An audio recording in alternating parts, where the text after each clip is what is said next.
मुकाबले के एपिसोड पढ़ेंगे 62 नफरत से भरी इश्क की इंतहा बाय मदीहा शाह।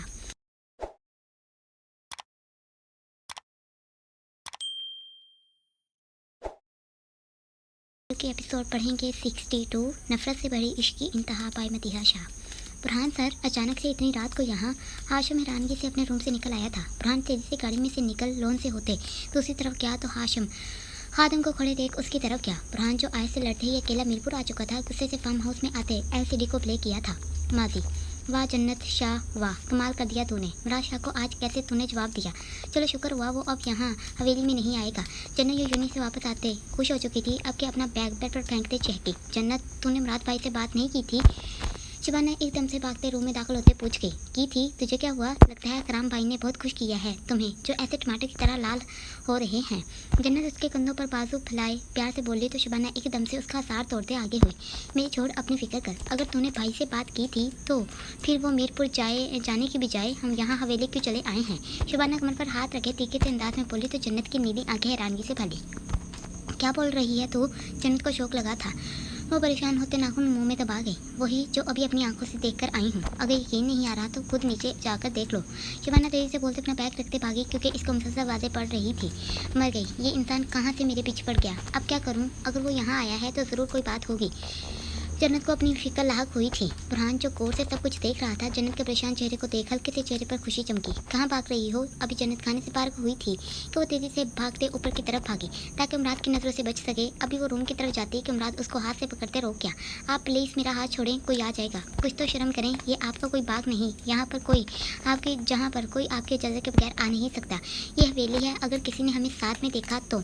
अरे बस करो, कितना बोलती हो तुम, मुझे भी कुछ बोलने का मौका दो। मुराद जो उसकी तेज़ी को देख हैरान हो चुका था, अब क्या उसके लबों पर हाथ रखे उसकी जुबान को ब्रेक लगा गया। वो हैरानगी से नीली आंखों को बड़ा कर गई। मुराद ने गौर से उसके चेहरे को देखा था। जब तुम ऐसे देखती हो तो मैं कुछ भूल जाता हूँ।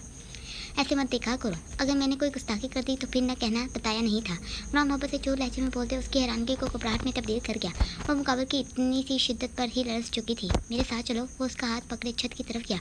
आप एक मिनट। वो खुद की सांसों को दुरुस्त करने के लिए मुकाबले को देखते एक लंबा सांस पड़ते मुराद के सामने हुई।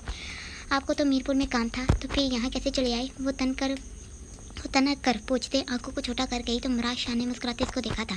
जन्नत ने गौर से उसके डिंपल पड़ते गाल देखे थे। मेरे कुछ सवालों के जवाब रहते थे जो मुझे मिले नहीं थे, बस इसीलिए मैंने सोचा जाने से पहले आज की रात तुम्हारे संग यहाँ गुजारी जाए। मुराद अपने सीने पर हाथ बांधे आराम से बोला। जन्नत को पुरस्कून से उसको देख रही थी। मुकाबले की आखिरी वाली बात पर डरते 2 कदम दूर हुई। क्या मतलब है आपकी बात का? वो घबराते घूरते पूछते परेशान हुई। मतलब यह है कि अब तुमने तो कहा था कि तुम 2 से 3 महीनों बाद ही आने वाली हो मीरपुर, तो मैंने सोचा इतना लंबा अर्सा मैं कैसे काटूंगा। मेरे पास कुछ तो तुम्हारा होना चाहिए ना। वो पुनः हिचकाए प्यार भरी शरारत से गोया तो जन्नत की नीली आंखों में हैरानगी छाई। ये बताओ मुझे मिस करती हो जब मैं यहाँ तुम्हारे पास नहीं होता? मुराद उसको पीछे जाते देख अपने कदम उसकी तरफ उठा चुका था। नहीं, हाँ हाँ करती हूँ, इससे पहले कि उसकी जुबान से ना निकलती वो अपनी जुबान को तान तले दबाते तेजी से हाँ बोलते सर भी जोर से हिला गई, जैसे यकीन दिलाने की भरपूर कोशिश की गई हो। ऐसे डर क्यों रही हो? वो एकदम से तेज कदम उठाते इसको बाजू से पकड़ते अपने बिल्कुल सामने कर गया, जिससे जन्नत की सांस रुकी। झूठ बोला ना तुमने अभी तुमने? मुराद उसकी नीली आंखों में साफ पड़ सकता था। वो धीरे से बोलते उसकी सारी मेहनत हवा में मिला गया। जन्नत ने झूठ लफ्ज़ सुन परेशानी पर बल डाले। मुकाबले को घूरा था। मैं झूठ क्यों बोलूँगी? जन्नत पार से होते बोली तो मुराद ने गौर से उसके चेहरे को देखा। जन्नत शाह इतनी जल्दी मान जाती कभी भी नहीं। अच्छा तो मतलब जन्नत शाह को मुराद शाह से मोहब्बत हो गई है। चलो एक बार मैं तसल्ली के लिए प्यार का इजहार कर दो। वो मोहब्बत से कहते उसका शवाब चेहरा देखना शुरू हुआ। जन्नत ने हैरानगी से नजरें झुकाई थी। भाई जन्नत जो अभी जानती थी मुराद इसको ऐसे आसानी से जाने नहीं देगा, तेजी से सोचते बोले। तो मुराद जो प्यार से इसको देख रहा था भाई सुन एकदम से छोड़ते पीछे हुआ। हाँ मिल गया शाहजी जवाब। वो तेजी से भागी थी चुप के साथ जुबान चढ़ाते कहका लगाया था। जन्नत की बच्ची वो उसकी शरारत देख दिल से मुस्कुराया था, जबकि ऐसे ही इसको डराने के लिए पीछे भागा।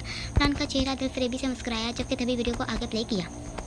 सुनो, अभी जन्नत कॉलेज जाने के लिए बैग लेते हवेली के बैरूनी गेट तक आई थी कि आगे ही मुराद को रास्ते में अपनी गाड़ी के करीब खड़े सिगरेट पीते देख पहुँचूंगी। अब मैं तुमसे तभी मिलूंगा जब तुम खुद चाहोगी। मुराद शाह का खुद से ये वादा है। मैं चाहता हूँ जैसे मुझे तुम्हारी आदत पड़ चुकी है तुम्हें भी मेरी आदत पड़े, और वो तभी हो सकता है जब मैं तुमसे दूर रहूँगा। तुम्हारी मोहब्बत मेरे लिए कैसी है अब मैं वो खुद जान लूँगा। अपना ख्याल रखना। मुराद अपनी बात खत्म करते गाड़ी में सवार हुआ तो जन्नत जिसके सर से सारी बातें गुजरी थी गाड़ी को हवेली से बाहर जाते थे एक वैसे ही खड़ी सोच में मगन हुई। उसकी बातों का मतलब क्या था? वो अपने सर में हाथ डाले उलझी। क्या हुआ? यहाँ ऐसे क्यों खड़ी हो गई? चलो देर पहले ही बहुत हो गई है। शबाना इसको आगे चलने का कहते खुद भी बढ़ी तो वो अपनी सोच को झटकते खुश हुई कि वो भी यहाँ से चला गया। साईं, क्या सोच रहे हैं आप? दादा बख्श मुराद को गहरी सोच में पड़े देख करीब होते प्रयास करना शुरू हुआ तो मुराद शाह जो पार्क में आराम से दरख्त के नीचे गाड़ी पर लेटा हुआ था, दादा बख्श के सवाल पर उठते बैठा। क्या सोचूंगा काका? जन्नत क्या सोच रहा था कि क्या वो मुझे याद करती भी होगी या नहीं। 1 महीने से ऊपर हो गया है, ना उसको देखा है और ना ही एक बार फ़ोन पर बात हुई है। मुझे लगता है कि मैंने खुद से वादा किया है वो निभा नहीं पाऊंगा। उसके बिना रहना बहुत तकलीफ दे रहा है। रात ने दिल से अपना हाल बयान करते दादा बख्श को हैरान किया। साईं, वो भी आपको ऐसे ही याद करेंगी, बस थोड़ा सा सब्र रखें। और कितना सब्र करूं? अगर वो मुझे याद करती तो अब तक एक बार ही सही कोई फ़ोन करती या मिलने के लिए यहाँ तक आती। काका, मुझे लगता है ये मोहब्बत ही मेरी जान लेगी एक दिन। मुराद शाह जन्नत के इश्क में ही मर सकता है। मुराद वापस से गाड़ी पर लेटा तो दादा बख्श ने फिक्र से अपने साईं को देखा। अल्लाह न करे साईं आपको कुछ हो, सब ठीक हो जाएगा, आप ज़्यादा दिल पर बातों को ना लें। दादा बख्श धीरे से कहते मुराद को देख गया तो मुराद भी सर हिलाते हामी भर गया। माफ़ी साईं, अभी वो आंखें मूंदे ही था कि दूसरी तरफ से मुलाजिम की कांपती आवाज़ सुन चील जैसे आंखें खोले बैठ उठा। साईं, शराजी वाला की खबर लाया हूँ। पता चला है कि वकास राजी का बड़ा भाई वकास अकेला यहाँ अपने ज़मीनों की तरफ आया हुआ है। मुलाजिम ने सर झुकाए खबर पास की तो मुराद शाह तेजी से गाड़ी से उतर अपनी शॉल को दुरुस्त करते मूंछों को ताव देते आगे बढ़ा था। साईं, क्या सोच रहे हैं? दादा बख्श मुराद को गहरी सोच में बड़े देख हैरान हुआ था। सोच रहा हूँ कि इसको अभी जाकर इसके पीछे से वार कर दूँ या फिर इसको सरेआम सबके सामने मौत दूँ। साईं, मेरी माने तो अभी खामोशी से खेलें। अगर बड़े साईं को पता चल गया ना कि आप इस खानदानी दुश्मनी में पड़ चुके हैं तो बहुत बुरा होगा। दादा बख्श आगे का सोचते बोले तो मुराद शाह और गहरी सोच में मुबतला हुआ। नहीं काका, अब और नहीं चुप करके मैं बैठ सकता। ये खेल अब मैं अपने तरीके से खेलूंगा। मुराद शाह एक फैसला ले चुका था। वो सोच चुका था इसको अब ये खेल कैसे ख़त्म करना है। वो एकदम से गाड़ी में सवार हुआ था और दुश्मन को वैसे ही छोड़े रवाना हुआ। बुरहान जो गौर से एक एक चीज़ को देख रहा था, मुराद शाह की चाल को देख अनाबी लब मुस्कुराए। क्या हुआ शाह, तुमने हमें इतनी जल्दी में यहाँ क्यों बुलाया? अभी मुराद शाह की गाड़ी हवेली में दाखिल हुई थी कि सुल्तान शाह जो मुराद के बुलाने पर अगले ही दिन साहिवाल से मीरपुर आ चुके थे, अब के इसको गले लगाए बोले, सुल्तान भाई बहुत ज़रूरी बात करनी है, अंदर चलें। वो अब के इकराम से मिलते अंदर की तरफ गया तो वो सब भी पीछे ही गए। अब बताओ क्या बात है? मुराद शाह, तब शाह जिसको सब्र नहीं हो रहा था अब के चाय का कप रखते तेजी से दरियाफ्त करना चाहा। बात यह है कि मैं चाहता हूँ इस बार मीरपुर के इलेक्शन में यहाँ की सीट पर इलेक्शन मैं लड़ूँ। मैंने बाबा साईं से बात की थी मगर वो माने नहीं, इसीलिए आप सबको बुलाया है कि आप बाबा साईं से बात करें और यहाँ इलेक्शन में मुझे खड़ा करवाएं। मुराद जो बात का आगाज़ करते चेयर से उठते खिड़की के पास जा रुका था, अब के मुड़ते सबके चेहरे देखे थे। शाह, अचानक से तुझे इलेक्शन में जाने की कहाँ से सूझी? सुल्तान शाह उठते इसके करीब आए थे। जब से लंदन से आया हूँ अपने लिए कोई काम ढूंढ रहा हूँ जो मुझे करने में मज़ा आए, तो बस सोचा सियासत में भी अपना नाम कमा कर देख लूँ कि मैं यहाँ पर भी अपना नाम बना सकता हूँ कि नहीं। मुराद ने धीरे से बोलते सुल्तान शाह को लाजवाब किया था। ये तो बहुत अच्छा सोचा तुमने। सदर शाह खुश होते मुराद के करीब आया था। अकराम ने सुल्तान शाह भाई की तरफ देखा था जो फिक्र से सोच में पड़े थे। शाह, यहाँ देखो मेरी तरफ। सुल्तान शाह ने मुराद को बातों से पकड़ते अपनी तरफ मतवजा किया। तुम सिर्फ अपना नाम बनाने के लिए सियासत में आना चाहते हो या फिर कोई और बात है? वो गौर से मुराद का चेहरा देखते बोले तो मुराद ने बुनी हुई चिकाए सुल्तान शाह को देखा। अंदाज साफ था कि जो सोच रहे हैं आप वो सच है। भाई साहब, मेरा आखिरी फैसला है, मैं सियासत में आना चाहता हूँ, आप बस बाबा साईं से बात करें।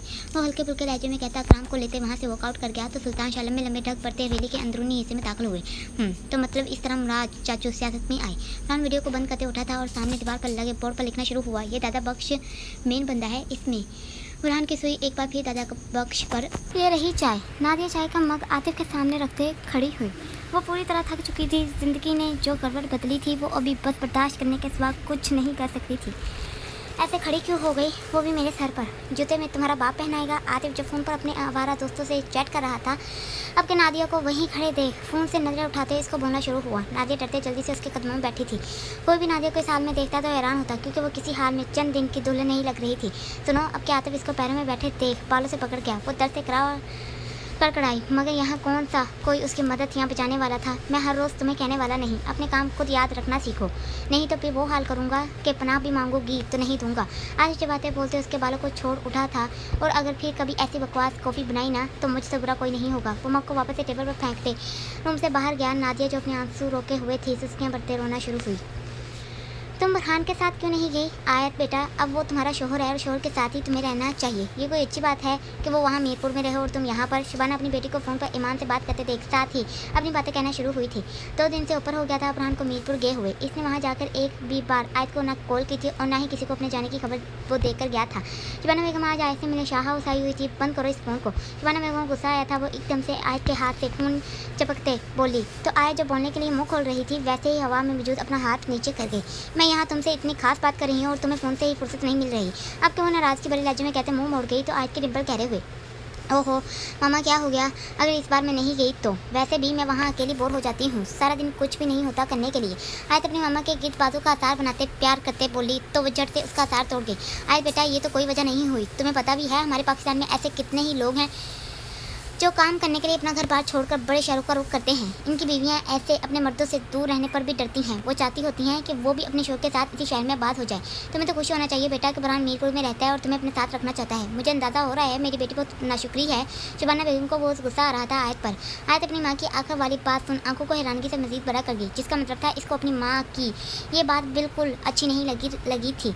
मामा सब बातों में नाशुक्री कहाँ से आ गई? ये नाशुक्री नहीं तो क्या है? कितना चाहता है बुरहान तुम्हें तो शुक्र करना चाहिए, कितना चाहने वाला शोहर मिला है तुम्हें। और तुम हो के वो बात दरमियान में ही छोड़ खामोश हुई थी। माशाल्लाह से कुरान पाक की हाफजा हो, मुझे तो तुम्हें कुछ भी नहीं बताना चाहिए कि बीवी के क्या हकूक़ होते हैं, मगर यहाँ तो तुम मामा बस भी करें, अब चली जाऊँगी मैं, फ़िक्र नहीं करें। मैं कौन सा आपके पास घर आ रही हूँ जो आप ऐसे मुझ पर गुस्सा कर रही हैं? आयत अपनी माँ के पास से उठते गुस्से से जो मुंह में आया बोली, क्या मतलब है तुम्हारा? मैं इसलिए बोल रही हूँ कि तुम घर ना चली आओ। शबाना बेगम को अपनी बेटी का दिमाग ख़राब लगा था। आई एम सॉरी मामा, मेरा वो मतलब नहीं था। मैं ये कहना चाहती हूँ बुरहान को अचानक से जाना पड़ा, इसीलिए अगर मैं यहाँ रुक भी गई तो क्या बुरा हो गया? आयत जल्दी से कहते अपनी माँ के कदमों में बैठी, देखो बेटा मेरा काम था तुम्हें समझाना, और अभी ये बातें छोड़ जाओ, जाकर खाला की किचन में मदद करो। शबाना बेगम अपनी बेटी के माथे पर प्यार करते बोली तो वो फ़ोन लेते रूम से बाहर गई। अल्लाह जानता है तुम दोनों मियाँ बीवी में क्या चल रहा है, बाकी अल्लाह तुम्हें अपने घर आबाद रखे। शबाना ने सोचते साथ ही दुआ दी, वो बस यही कर सकती थी अपनी बेटी के लिए। या अल्लाह तू ही मेरी मदद, मेरी हिफाजत फरमा। मैं कहाँ फंस गई? ये बुरहान ने अच्छा नहीं किया मेरे साथ, कैसे मुझसे छोटी सी बात पर लड़ाई की और अकेला चला गया मीरपुर। आज को बुरहान पर गुस्सा आया था, 2 दिन हो गए थे बुरहान को गए हुए। अभी शबाना बेगम मान के साथ कर जाने के लिए निकली थी। जब आयत इनको सी ऑफ करते वापस मुड़ी थी, वो लोन में ही थी कि फैसल शाह की गाड़ी शाह हाउस में दाखिल होते देख छिटकी। आज को हैरानगी हुई थी कि वो यहाँ कैसे अचानक आ गए। आज जो पहले जमाल के होने की वजह से परेशान थी, अभी फैसल शाह की वजह से डरी। आज जल्दी से रूम में दाखिल होते डोर बंद कर चुकी थी। इसको खौफ आया था, ऐसे करूँगी कल मैं कुछ दिन के लिए घर चल जाऊँगी, ये कहकर के मुझे इरम आशा लोगों की याद आ रही है। आज मैं खुद से सोचा था हाँ ये ठीक रहेगा, ऐसे मुझे किसी का सामना नहीं करना पड़ेगा, फिर तभी वापस आऊँगी जब बुरहान आएगा। आज खुद से सोचते हैं नमाज़ पढ़ने के लिए वज़ू करने के लिए वॉशरूम की तरफ गए। जी साईं, आपने खादम को याद किया? खादम बुरहान का वफादार मुलाजम लोन में आते सर झुकाए तेजी से पूछते आगे हुआ, किसी का भी फ़ोन आए तो देख लेना, मुझे डिस्टर्ब करने की जरूरत नहीं। बुरहान सिगरेट का आखिरी कश लेते सिगरेट फेंक गया। साईं खाना? बुरहान जिसने 2 कदम उठाए थे सुन रुका, अभी भूख नहीं। वैसे ही खड़े जवाब पास करते लोन के दूसरी तरफ जाती राहगीरी की तरफ गया। बुरहान फार्म हाउस के लोन के पीछे खुफिया रूम में दाखिल हुआ और चलते LCD के पास रुका। कैमरे को ऑन करते LCD का रिमोट लेते सोफे पर विराजमान हुआ वीडियो को देख प्ले कर गया। माजी जन्नत, मुराद भाई ने तुझे कॉल नहीं की? शबाना जो बैग में कपड़े डाल रही थी एक नज़र जन्नत को देख इस्तफसार किया। मुराद? कौन मुराद? जन्नत जो मज़े से साग के साथ रोटी खा रही थी।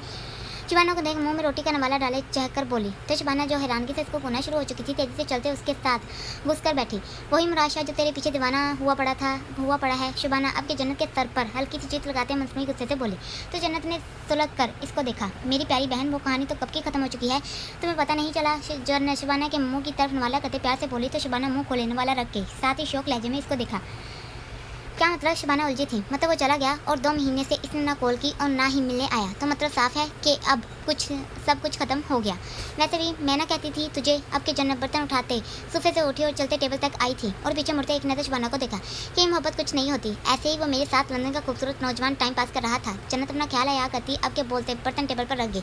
मुझे लगता है इसको समझ आ गई होगी कि मैं कोई टाइम पास करने वाली लड़की नहीं, जिसके साथ वो कुछ भी करेगा तो जैसे कोई पूछेगा नहीं, इसीलिए तो वो डरते पीछे हट गया। जन्नत के मुँह में जो आया कहा, बस करो जन्नत बीबी, अच्छे से मुझे पता है मुराद भाई का, वो ज़रूर कहीं बिजी होंगे जिस वजह से यहाँ नहीं आए। चलो मैं चलती हूँ, फिर मुलाकात होगी। शबाना अपना बैग उठाते जन्नत के गले मिली तो जन्नत मुंह बनाते इसको जाते हुआ देखने लगी। शाह कुछ नहीं होता है, ऐसे गुस्सा ना करो, मेरी बात सुन। सुल्तान शाह इसको प्यार से देखते बोले तुम राज जो गुस्से से आया था इनको देखना शुरू हुआ। मैं वादा करता हूँ अगली बार तुझे लेक्चर में खड़ा करूँगा तो फिक्र ना कर। उन्होंने जो भी अभी तुझे कहा तेरी फिक्र करते कहा, और वैसे भी आगे ज़िंदगी में तुझे ही इनका ये सब कुछ संभालना है। सुल्तान शाह ने हल्के से मुस्कुराते इसके कंधे पर हाथ धरा तो वो मुस्कुराते अपनी डिम्पल नुमाया कर गया। नाज भाभी, ये किसके लिए बनाया जा रहा है? जन्नत शबाना के जाने के बाद उदास हो चुकी थी। रूम से आते अब इसने रुख किचन की तरफ किया था। वो किचन से खानों की खुशबू सूंघ टेबल पर पड़े मिठाई के डब्बे से बर्फी मुंह में रखते पूछ गई, देखो भाभी, हम यहाँ इसके लिए ये तैयारियां कर रहे हैं और ये महारानी साहबा दांत निकाल कर रियाज कर रही है।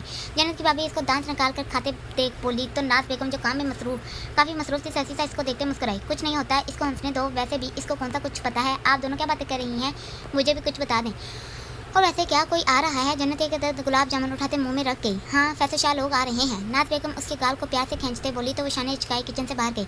अस्सलाम वालेकुम फैसल भाई। अभी जन्नत टहलते हवेली के लॉन में दाखिल हुई थी कि सामने से फैसल शाह को आते देख सलाम करते मुस्कुराई। वालेकुम सलाम, कैसी हो जन्नत? फैसल शाह ने मोहब्बत से जन्नत को देखा था, जबकि उसका भाई कहना एक भी आंख न बाया था। आपके सामने हूँ। वैसे आपके लिए हवेली में काफ़ी खाने बनाए गए हैं। क्या आप कोई जंग जीत कर आए हैं? जन्नत मासूमियत से बोलती तंजिया अंदाज अपना गई तो जन्नत जंग वाली बात पर फैसल शाह के चेहरे पर सख्ती उभरी। जन्नत अभी फैसल शाह कुछ बोलते कि सुल्तान शाह शब्द के हमरा वहाँ आते इसको पुकार गए। जन्नत खामोश खड़ी हुई थी। बेटा तुम यहाँ क्या कर रही हो? वो प्यार से पूछते उसके झुके सर पर हाथ रख के। तो ऐसे ही भाई मैं बोर हो गई हूँ। शबाना भी चली गई है। क्या मैं खान हवेली में से हुआ हूँ? जन्नत इकराम के घर जाना चाहती थी, इसीलिए खान हवेली का पूछा। चली जाना, अभी तुम थोड़ा सा इंतजार करो, फिर हमारे साथ चलना, हमें भी जाना है वहाँ। सुल्तान शाह ने प्यार से कहा तो जन्नत खुशी से तरह लाते गई। इमरान जो वीडियो को गौर से देख रहा था अपनी शेप पर हाथ फेर गया। उफ, सुल्तान भाई ने तो देर ही कर दी। अभी जाती हूँ। जन्नत जो तैयार हुई खड़ी थी जाने के लिए, अभी गुस्से से रूम से बाहर आई थी। ये सब बड़े क्या बातें कर रहे हैं? वो लाउंज में फैसल शाह के साथ असलम शाह और इनकी वालदा को देख हैरान होती हुई थी। ये लोग कब आए? लगता है ये लोग भी आ रहे थे। जन्नत ने खुद से सोचते थोड़ा सा आगे होते अपना कान आगे किया था ताकि सुन सके। मेरे ख्याल में तो जन्नत की पढ़ाई मुकम्मल होने का इंतजार करना चाहिए, फिर ही शादी की कोई तारीख रखनी चाहिए। सुल्तान शाह ने अपनी बात रखी, मगर जैसे ही जन्नत ने अपना नाम सुना वो भी शादी के लिए नीली आंखों में हैरानगी छाई। सुल्तान, हम कौन सा जन्नत की पढ़ाई चाहते हैं वो छोड़ दे। घर की बात है, बच्ची शादी के बाद भी पढ़ सकती है। अब बस मैं और इंतजार नहीं कर सकती। सफदर हमारी अमानत अब हमें सौंप दो। फैसल शाह की माँ दो टोक बोली तो सफदर ने एक नज़र नाज बेगम को साथ ही सुल्तान शाह को देखा था। हमारे फैसल की उम्र ज़्यादा हो रही है, मैं चाहती हूँ इसकी शादी जल्दी हो जाए। अब देखो भला, इकराम की भी शादी होने वाली है। वो अपना ख्याल रखते बोली तो सुल्तान शाह हल्के से मुस्कुराए। ठीक है चाची अम्मा, जैसा आप चाहती हैं वैसा ही होगा। जन्नत आपकी अमानत है, फैसल की मंग है, हमें क्या इतराज़ हो सकता है? ऐसे करते हैं फिर 6 माह की कोई तारीख रखते हैं। अभी तो इलेक्शन 20 सर पर है, तब तक जन्नत भी अपने पेपर से फारिग हो जाएगी। सुल्तान शाह ने संजीदगी से गोया तो सबके चेहरे मुस्कुराए। जन्नत जो लाउंज के बाहर ही मौजूद थी साख्त होते हैरान हुई। नीली आंखों में अजीब से आंसू छाए थे। वो वैसे ही वहाँ से भागी थी। मेरी शादी, वो भी फैसल भाई। जन्नत को अपने कानों पर यकीन ना आया था। वो बेड पर गिरते रोना शुरू हुई थी। इसको कुछ समझ ना आया था, अचानक से इसकी ज़िंदगी का इतना बड़ा फैसला कर दिया गया था।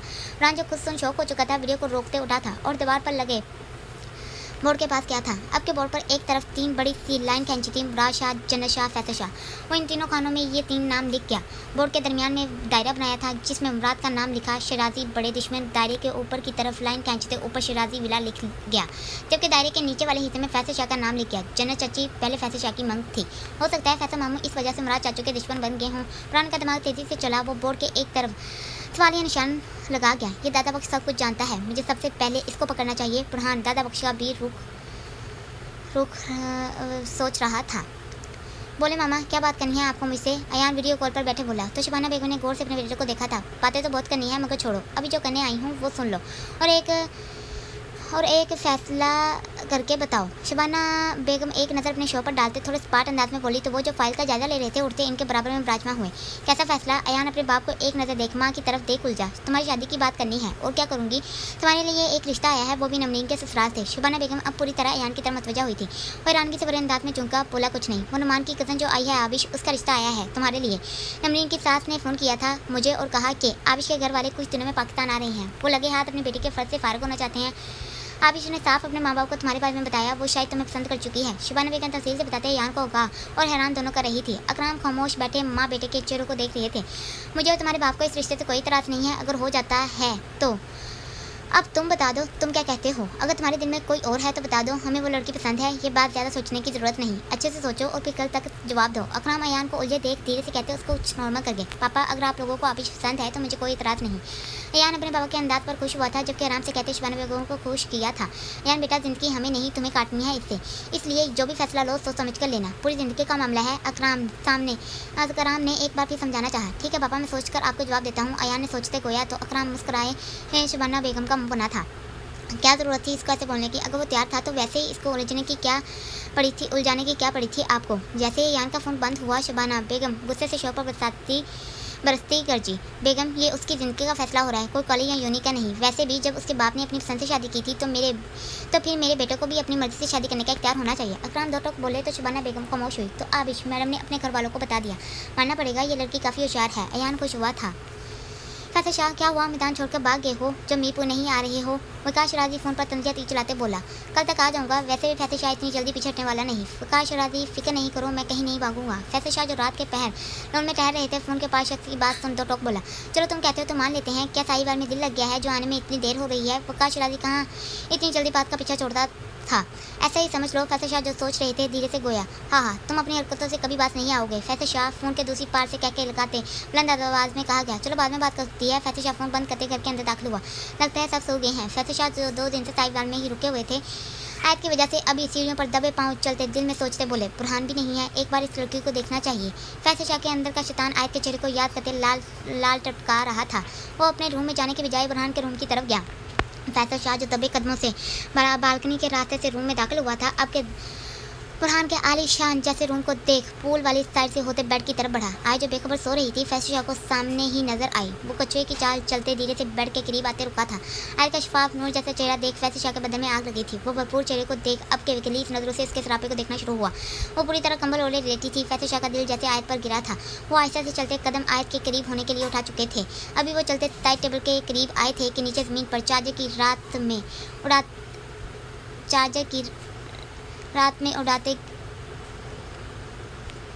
की तार में अड़ते गिरने को हुए। तभी आयत की आंखें खुली थी। कौन है? वो एकदम से चीखी थी। रूम में पूरी तरह अंधेरा छाया था। फैसल शाह को साइड टेबल पर पड़ा गुलदान नीचे गिरा चुके थे। घबराए थे। अचानक से रूम में अंधेरा होने की वजह से फैसल शाह को भी कुछ समझ ना आया था।